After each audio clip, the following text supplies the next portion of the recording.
Napalabas nga kami nang wala sa oras dahil walang ulam sa bahay at nagutom ang mga person.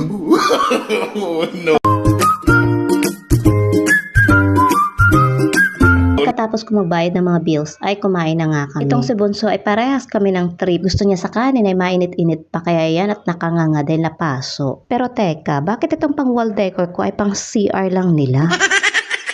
Natawa nga ako nung makita ko ito pero hayain na hindi naman nila alam. Nung matapos na kaming kumain ay niyaya ko sila sa grocery store dahil wala na kaming sabon. Pero pumunta sila sa area na to dahil ibibili daw nila ng treats ang kanilang mga aso. Pero obvious naman na si Bunso ang nag-e-enjoy. Hindi sila makapag-decide kung ano ba ang bibilhin para sa kanilang mga alaga. Hindi ko pa tinakot na iiwanan ko na sila ay ayaw pa magsitigil. Gusto pa nga nila ay marami ang bibilhin. Eh yung gusto naman nila ay hindi gusto ng kanilang ina.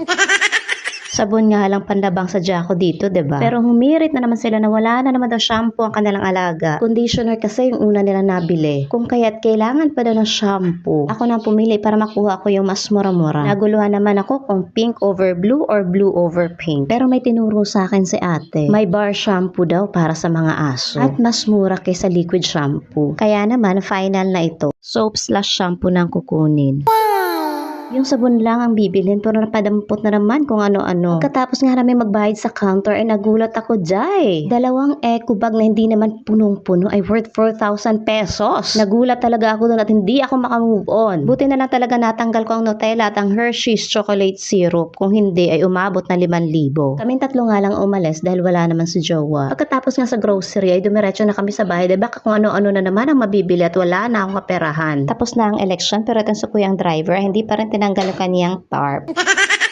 Nagngangalit na naman ang sobrang init. Ayaw ko naman talaga sanang lumabas pero hindi ko kinaya yung gutom. Kaya wala na kaming pakialam sa init. At ang dalawang kasama ko naman ay walang reklamo. Dahil kung magre-reklamo sila, hindi ko na sila isasama sa susunod. Nung makarating na nga kami sa bahay, hindi pa rin ako makapaniwala. Parang ayaw ko pa rin tanggapin talaga yung katotohanan na 4,000 na yung 2 eco bag na yan. Dumadami na yung mga bagay na kinatatakot ko sa mundong ito. Pati presyo ng mga bilihin na nakakatakot na rin talaga. Dumating na rin pala itong mga notebooks ni ate na in-order niya sa online shop. Notebooks pa lang ang meron at ang dami-dami pang kulang para sa kanilang pasukan. At eto na naman, hindi ko maiwasan talagang tingnan ng 4,000 na 2 eco bag lang. Yung mga nakaraan kasi, yung 4,000 ko ay nakabox. Medyo marami-rami pang nabibili ko sa halagang yun noong panahon. Ay ang dami-dami ko na sinasabi, pagpasensyahan yun at nagulat lang talaga ako. Pinakawalan na rin pala namin ang aming ibon dito sa loob ng bahay. Dahil mukha siyang may sakit at naaawa nga kami. Not knowing na mawawala pala talaga siya sa amin. Ikinain ko na lang ng ice cream ang pagka-stress ko. Hindi ako mahilig sa ice cream lalo pat strawberry flavor. Pero sa mga oras na yan, gusto kong umubos ng 5 perasong ice cream. Kahit sa mga oras man lang na yan, nakakaramdam ako ng kapanatagan sa buhay.